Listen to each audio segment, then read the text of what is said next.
What's that? 7 complete, exactly. 7 years complete. That's what it took to get him back into his right mind. Okay, so we are on the Monday. As God gave manna from heaven to sustain the children of Israel, so he will now give his people in different places the skill and wisdom to use productions in these countries in preparing foods to take the place of meat. So wherever you are, God will provide something as a replacement for meat. He will not only give America all the soybeans and give nothing to St. Lucia or nothing to Jamaica or nothing to Africa. They have a substitute. They have the same substitute. It's the same way that in the Mediterranean they have olives. Well, in the Caribbean we have avocado.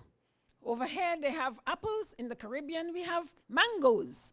Similar in properties. So the same thing that the olives would do for them, the avocados would do for us down there. What the apples that they do for you there, a mango a day would do for us in the Caribbean. So God provides for his people everywhere and anywhere that you are.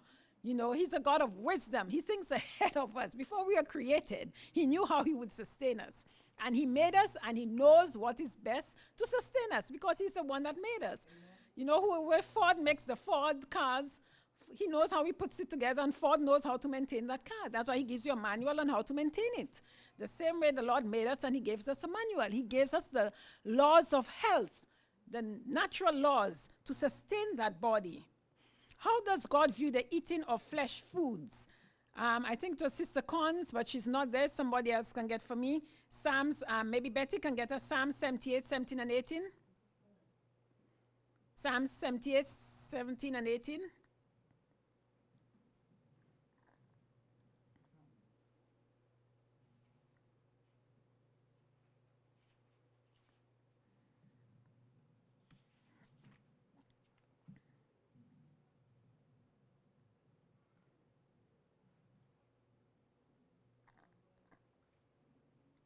Psalm 78, 17 and 18, the middle of Monday. How does God view the eating of flesh foods?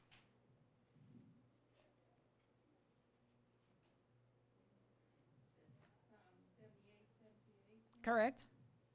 And they sinned yet more against him by provoking the Most High in the wilderness. And they tempted God in their heart by asking meat for their lust.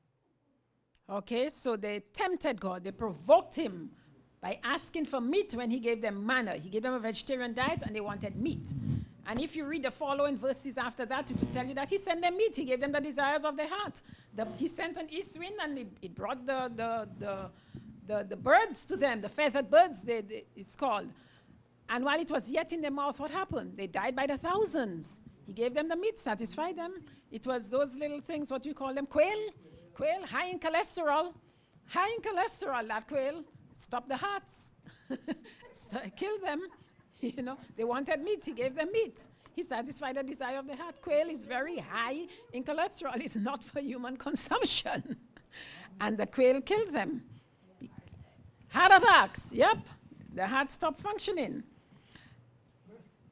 The end of Monday says, among those who are waiting for the coming of the Lord, meat eating will eventually be done away. Flesh will cease to form a part of their diet.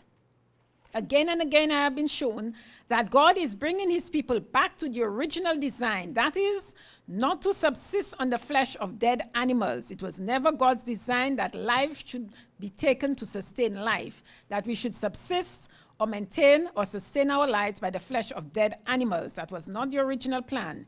He would have us teach a better way. If meat is discarded, if the taste is not educated in that direction, if a liking for fruits and grains is encouraged, it will soon be, as God in the beginning designed it should be, no meat will be used by his people. And it just makes just common sense. Let's just think about it. You know, common sense. When God made us, the original diet before sin, he gave us what? Let's go to Tuesday and it tells us right there. And I think somebody has Genesis 1, 28 and 29. Just let her read Genesis 1, 28, 29. And God said, behold, I have given you every herb bearing seed, which is upon the face of all the earth, and every tree in which is the fruit of the tree, yielding seed. to you it shall be for meat. And then 3:18. 3:18. Thorns also and thistles shall it bring forth to thee, and thou shalt eat the herb of the field. Okay, so the original diet God gave before sin was everything bearing seeds. It was just fruits, grains, nuts, everything bearing seeds. And those fruits included tomatoes and cucumbers and avocados. They have seeds, they are fruits. Everything bearing fruits and seeds. This was the original diet. So he made us in our sinless state. This is what sustained us in our sinless state. Now it only makes common sense, deductive reasoning that if we are going back to a sinless heaven, if we are going back to a sinless state, then do we do what? We adapt our bodies to a sinless diet, the diet that would naturally or more effectively sustain and maintain a sinless state, which is everything bearing seed. Now, after sin, God gave permission. He added to the diet herbs, which is grass, the greens. Second choice. Exactly, second choice. And why? Because the chlorophyll in there again, that's the energy, that's detoxification. Because because of sin, then even begin in the mind, that our bodies would become toxic, and therefore we needed that detoxification. We have Sister Betty with a comment here. So the herbs were added after sin for a reason, for the healing of the nations, for detoxification. Yes, Sister Betty. And it also says, and then thorns and thistles, they had to work, so they also would lose the minerals too by sweating. Right. So they had to be replaced with the vegetables and with the herbs. Exactly, and we will come to that because all of life, we're talking about energy and vigor, physical vigor, how you maintain that. And all of that we'll see, it comes down in summary to demineralization. When you're deficient in minerals, in those elements that we did with you on the periodic scale, when you're deficient in these, the magnesium and the phosphorus and the silicone, etc., when you're deficient in these, the calcium, then disease starts. And it's a domino effect. And it is really remineralizing the body, or putting back those minerals that it needs to sustain life and to sustain health. Okay. Besides adopting the health reform for ourselves, what other sacred responsibilities do we have regarding it? Psalm 67, 1 and 2. Psalm 67, 1 and 2. God be merciful unto us, and bless us, and cause his face to shine upon us, Shelah, that thy ways may be known upon earth, thy saving health among all nations. Okay, so we have a responsibility to make the ways of God known upon the earth and his saving health among all nations. We are supposed to spread the health message. It's the right arm of the gospel. You cannot preach a gospel unless you're preaching also the health message. They go together. And the Seventh-day Adventists are the only ones given the health message. And it's a shame, and it's down in the last two paragraphs on the Tuesday, that we are going to the world for health, that the world is practicing. There are more vegans and maybe more vegetarians out there than there are in the church. What happened? Then maybe even our ministers. What happened? It was given to us, and we are going to them for it, and they're appreciating it more than us. Something has gone wrong somewhere. We are supposed to be the ones spreading it all over the earth. Teaching men, showing them by example, by our vigor, by our health, that it works, that God created, this is what he recommended, and therefore this is what he blesses as an avenue for health. Outside of that, you will reap the curse. You will get the desire of your hearts like the quails and the heart attacks. It says, Tuesday, the sick and the suffering are to be helped. Many for whom this work of mercy is done will hear and accept the words of life. Many will be healed by the prayer of faith and will go forth to advocate the precious principles of health reform. The Lord does not work now to bring many souls into the truth. Why? Because church members are not converted. And those who were once converted are backslidden. What influence would these unconsecrated members have on new converts? Would they not make of no effect the God-given message which his people are to bear? Is not a sad commentary? A sad commentary on our state, spiritually, and health-wise, that the Lord is not bringing in more souls because we are not even living up to the light. We are not proper examples. We are not reflecting Him both spiritually and physically, so that if new members come in, it will be a reproach, really. To God, it will be a misrepresentation of the truth, and therefore He cannot bring them in. That tells us that we have a work to do. We have to start cleaning up. And how do we do that? How do we do that? I'll divert a little and give us some little tips, practical tips. And then we'll go back again, some practical tips. And I've written some of the main points on the board, if you can flash a little on the board so that they can see. And number one I have, you are to chew your water and drink your food. Let me repeat that, or you can repeat it with me. Chew your water and drink your food. And I've gone over that with you before. You cannot take a cup of water, a bottle of water, and just gulp it down. You will notice that when you do that, few minutes afterward, you need to go to the bathroom because your body could not process it. It just went through and out. You are to have your cup of water, and every 15 minutes, you take about 4 ounces, which is about 2 mouthfuls. Swish it around so that it can mix with the saliva because it has to be processed like everything else. And then that amount at that time, your body can process, and it will hydrate you. You can be drinking a gallon of water, but if you are just gulping it down, you can still be dehydrated because your body is not hydrating. You are not processing it. It's just going in and coming out. So you chew your water. It's to mix with your saliva, 4 ounces every 15 minutes, so that the body can assimilate it and hydrate itself. And you drink your food, meaning you masticate or chew your food so thoroughly that it turns to liquid in your mouth before you swallow it. There are no teeth in your stomach. Whatever you do not chew and liquefy in your mouth, when it gets to the stomach, it expels to the colon, and your defecation or fecal matter or poop is 98% undigested food. That's what it is. Because there is no teeth in the stomach. It could not break it down and use it. So the fecal matter is 98% of it is undigested food because we did not liquefy it in our mouth so that the body could have processed it. The body contains trillions of cells. We went through that with you already when we did our God in Math and Science. Trillions of cells in the body. You can't even see a cell with your naked eye. That's how small it is. Yet, these nutrients have to be assimilated by the cell. Everything happens on the cellular level. So how can a piece of food enter that cell? It cannot. So it has to be in a state, in a liquid state, so that it can penetrate the membrane, the wall of the cell, and enter in. And that's the only way the body can benefit from it. So you understand the importance of mastication, of thoroughly chewing your food. You are not what you eat. You are what you assimilate. It is what the body processes, and what it takes from the food turns that into energy. This is what you're made of, not what you eat. You can eat a lot, and you can still pass it out. It is what you're able to assimilate because you have masticated it so thoroughly. Your food should be high in nutrient, but low in calories. High in nutrient, low in calories. And what does that mean? The processed foods, the refined foods, they have lost their mineral value.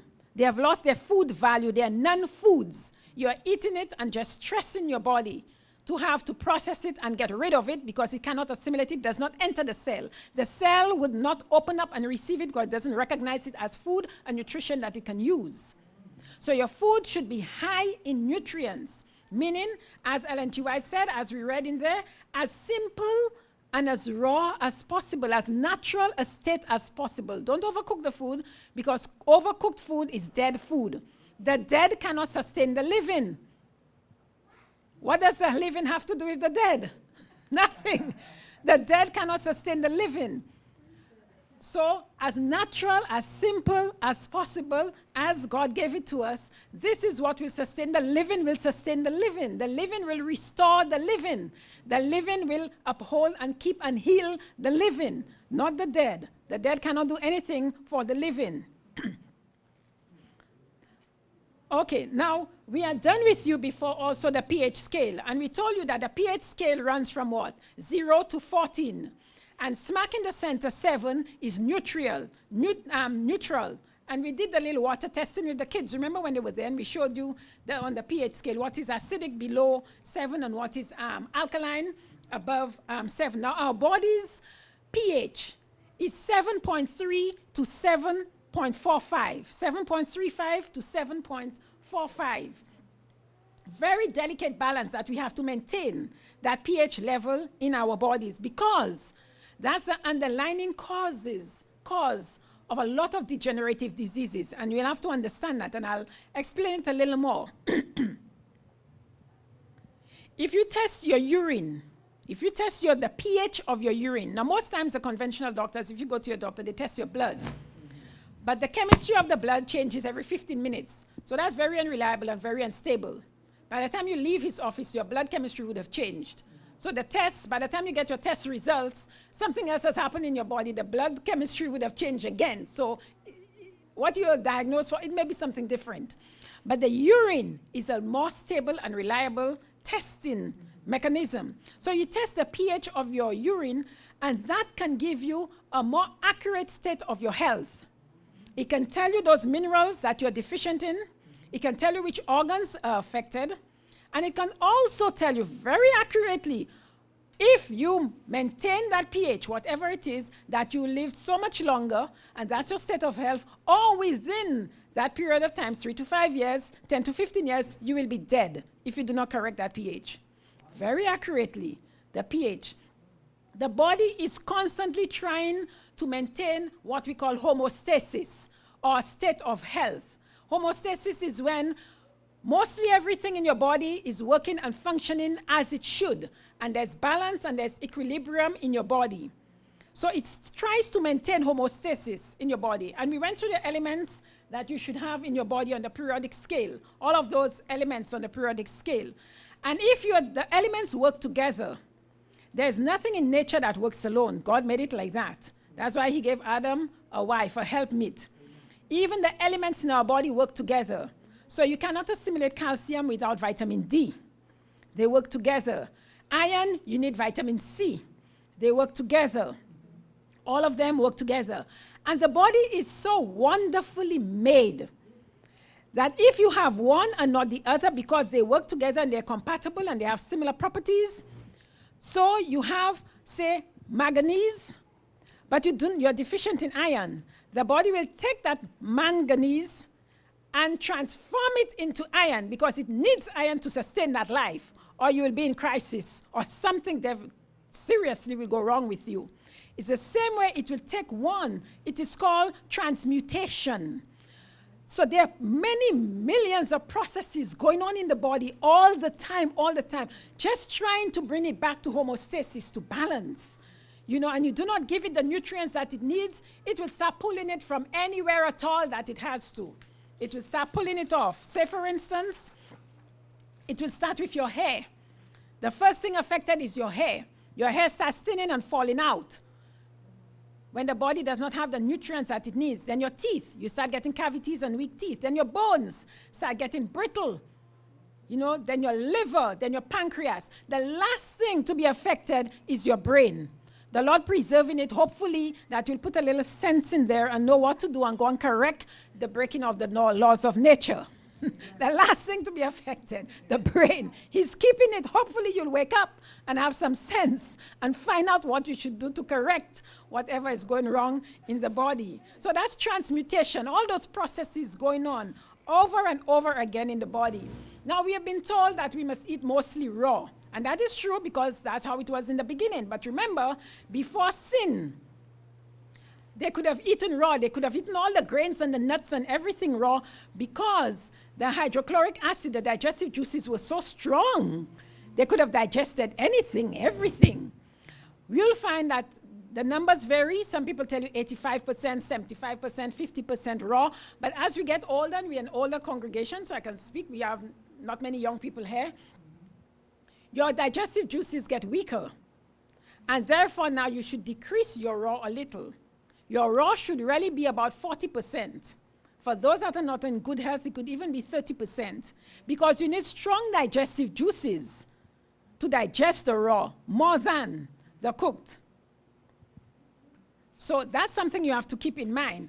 As you get older too, you should keep in mind that you can help the system a little more, put less stress on it in terms of digestion and the processes by doing some juicing, some soups and some broths and some smoothies, because it is in a more of a liquid state and easier for the body to break down and assimilate. Now, we spoke a little earlier of the greens, the chlorophyll. The chlorophyll is like green blood to the plant. When it comes into your body, it turns into red blood. There is a similar, almost identical molecular structure of chlorophyll and your blood. Very, very compatible. And that is why the chlorophyll is so good for you. The greens are so good for you because they do not only help you to make good blood, but it also helps to neutralize the toxins in your blood. It purifies your blood. It gives you that strength and energy. It neutralizes. It also alkalines the blood. It's a good detox for the blood. Good infusion of greens. So greens should be a regular part of your diet. Greens, that chlorophyll, we need it. And as you get older too, you know that your body, if you have not maintained a certain level of health, then diseases and compromises start setting in. And there's some things that you should do regularly, like your hydration. Again, we are told that our hydration should be what? Half of your body weight? That is not always accurate. It depends. It depends. It is really 20 to 30% of your body weight in terms of just pure water. Liquids, yes, could be half of your body weight. But in terms of just pure water, it's more like 20 to 30% of your body weight.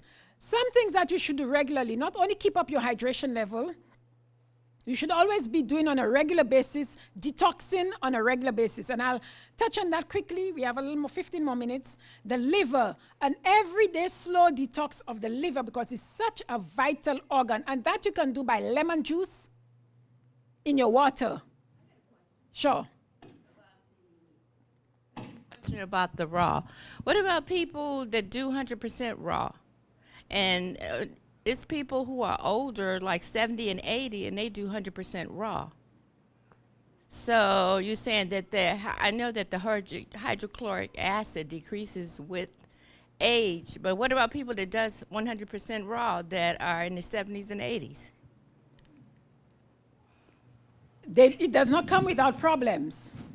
It does not come without problems. I do not know how well they're digesting it and how well they're assimilating it, or unless their bodies have adapted to it, or unless they're in such a state of health that they can assimilate it and break it down. Exactly. Yeah. So their bodies are not compromised and they're not demineralized. So they maybe have that state of health where they can do it. Another thing you can do if you do a lot of raw is lemon juice every day. Because lemon juice is the closest thing to your digestive fluids, the hydrochloric acid. They have similar properties. So you do that lemon juice, not only does it help in your digestion, but it also is a regular slow detoxification of the liver, which is so important. That's true. So I think that as far as like you getting older, you can gradually increase your raw. You know, and to me, instead of decreasing it. You can gradually increase it so you could eat more raw because it is better for you. So if your body is in a state of health that it can take, when people are very sick, like say for instance, we had a friend that had cancer, which passed a couple of months ago, and I recommended to him juicing, and he said no, his doctor told him no raw. His body is too weak, he cannot digest it. Yeah, I can no raw. So I'm saying if you are in the state of health, if you have maintained your health and you're in a state of health that the body is not compromised and you're producing that level and potency of digestive juices that can handle it, then fine. Right. But if not, if you're compromised, you cannot assimilate it. It's too weak to. But you said that for older people, as you get older, decrease it. But what I'm saying is that you can, you know, you said in their state of health, if for them to get healthy, they can gradually increase it, I think, instead of decrease it, so they can eat more raw instead of eating less raw. Okay, so you eat the more raw, you are saying to get your body to that state of health. Of course, but it has to be a gradual process. It will have to build up the body. Right. That's what I'm saying, not decrease it. I don't think you should start decreasing it because you're getting older. That's all. Oh, okay, right. Go ahead.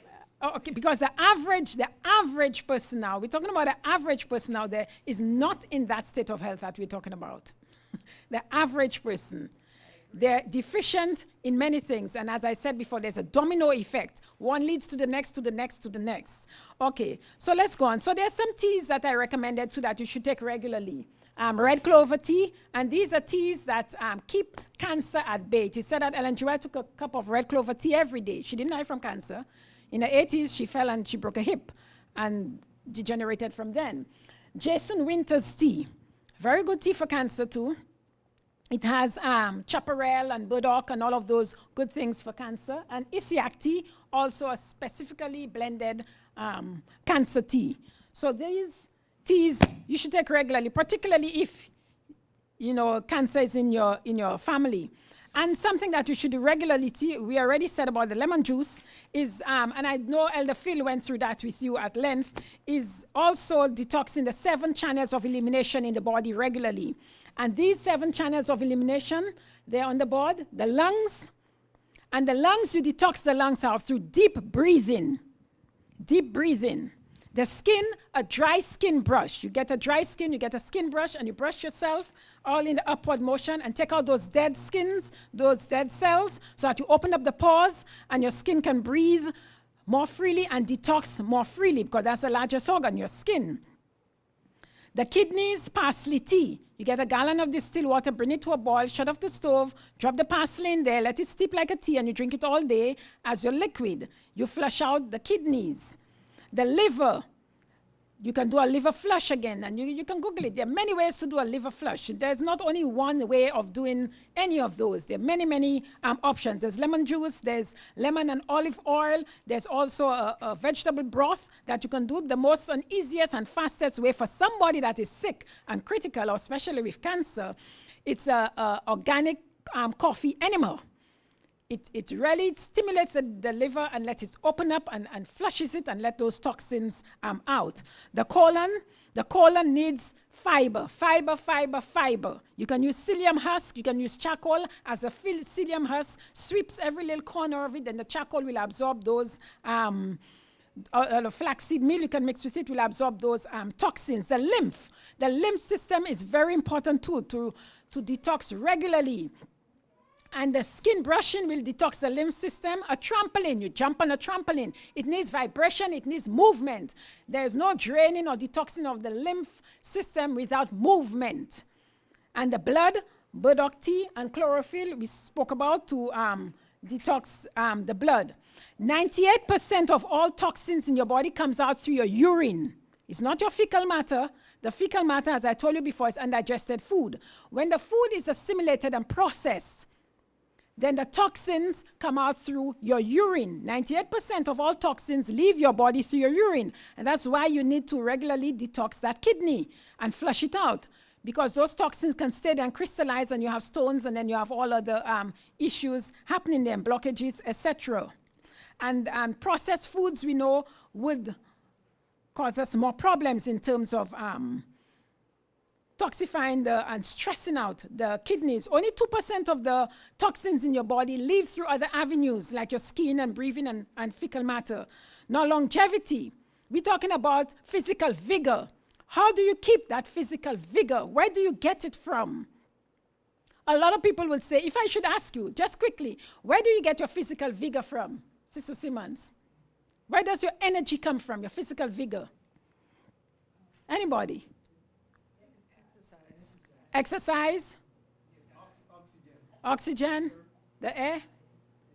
I should have told you not to answer.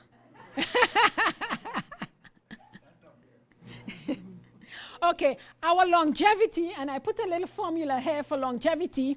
Longevity is what they call, is based on caloric restriction. The less you eat, the more you move, the deeper you breathe, the longer you live. It's as simple as that. It's no science, no scientific formula to it. It's as simple as that. The less you eat, the more you move, the deeper you breathe, the longer you live. This is the formula for longevity. 56% of your energy, And we're talking about physical vigor. 56% of your energy or your vitality, Ellen G. White talks so much about vitality. 56% of it comes from the air that we breathe. And I'll repeat that. 56% of your vitality and energy comes from the air that you breathe. And you can only live 3 to 5 minutes without oxygen, without air. 3 to 5 minutes, and you're dead. 24% of your energy or vitality comes from rest and sleep. That's why you need to get that sleep in 8-9 hours every night. 15% of your energy and vitality comes from water.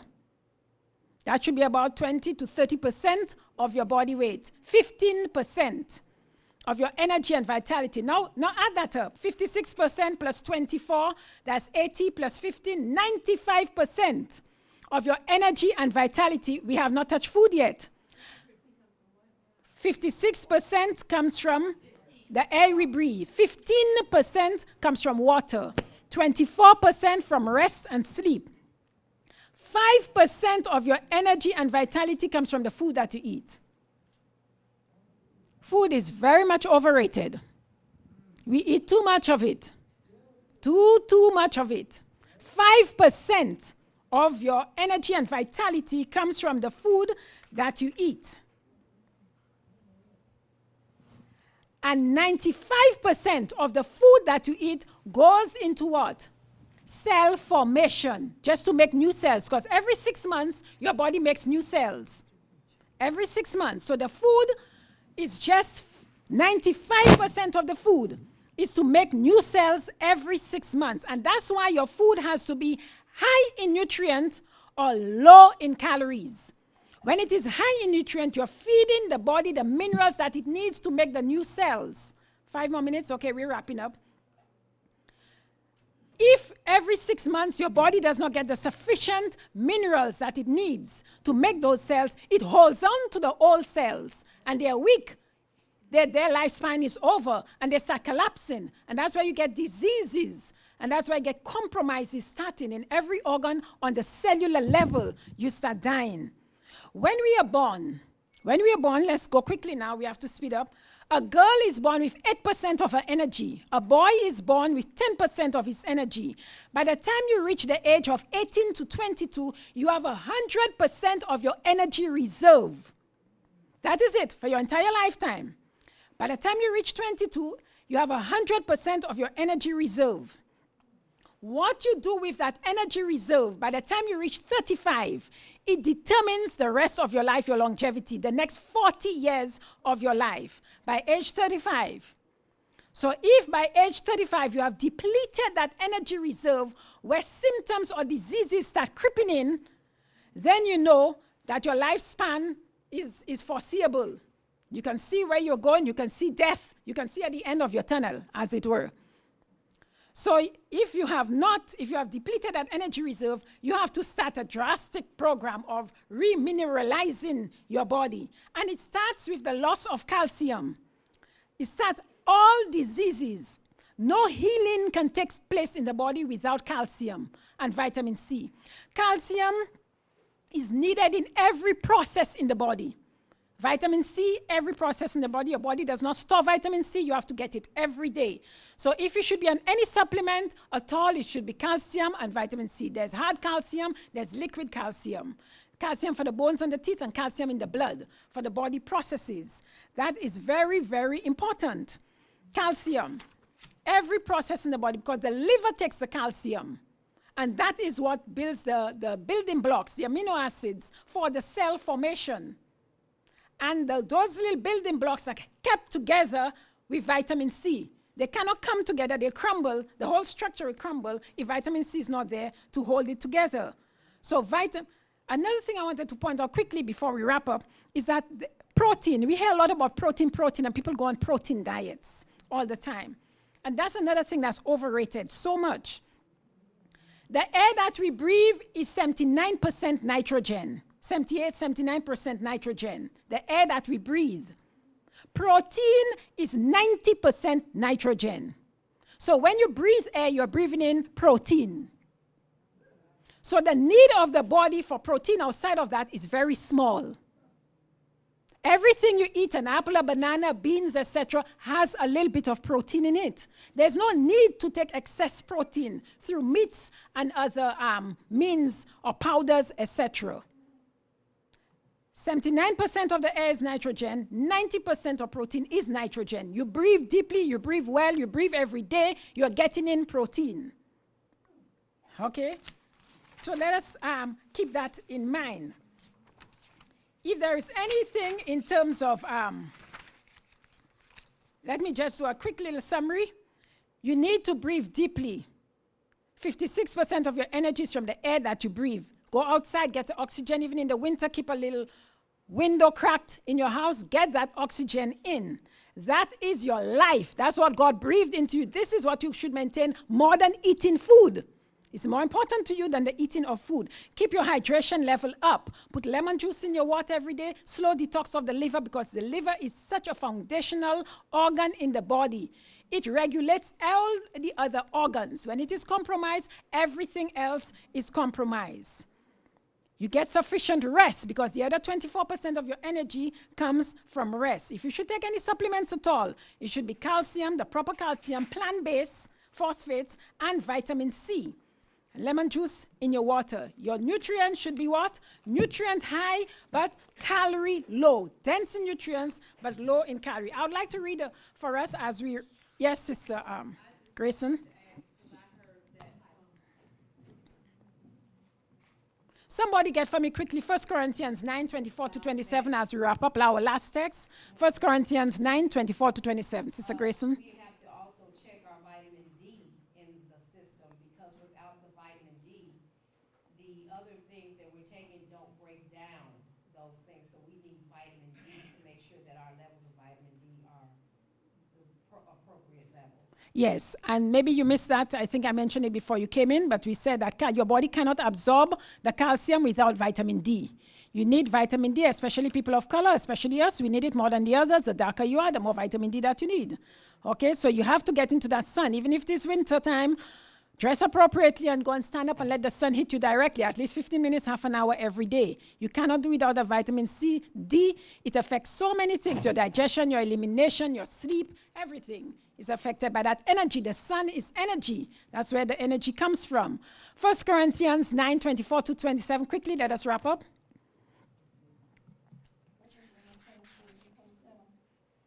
Knowing not that they which run a race, all but one receive the prize. So run that you may attain. Be ready to strive for the mastery is tempering all things. Now they do it to attain a corruptible crown, but we an incorruptible. I therefore so run, not as uncertain, so fight I, not as one that beat the air. But I keep on my body and bring unto suggestion, lest that by any means, when I have preached to others, I myself shall be a castaway. Okay, so Paul is telling us there, let the mind control the body. Don't be controlled by your passions, by your appetite. You eat to live, you do not live to eat. You eat for strength, you eat for health. You do not eat to gratify your taste. That's what he's saying. Be in control. We are not animals, we are not robots. We do not operate by instinct. We have intellect, we can reason. There's a cause for everything. Every ache and pain has a cause. There's a cause. You're breaking a law of health, and you need to find out which one it is. Ellen G. White says, repent of it and reform. Correct it, or you will pay a price for it. The consequences are sure. Eating, drinking, and dressing are carried to such excess that they become crimes. They are among the marked results of the last days and constitute a sign of Christ's soon return. Time, money, strength, which belong to the Lord, but which he has entrusted to us, are wasted in superfluities of dress and luxuries for the perverted appetite, which lessen our vitality and bring suffering and decay. Knowledge must be gained in regard to how we eat and drink and dress, so we preserve health.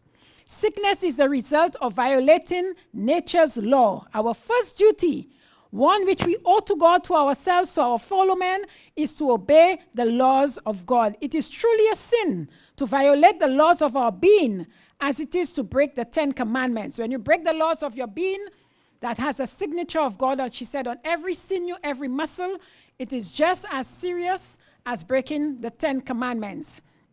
We are God's chosen people. He has entrusted us with the health message.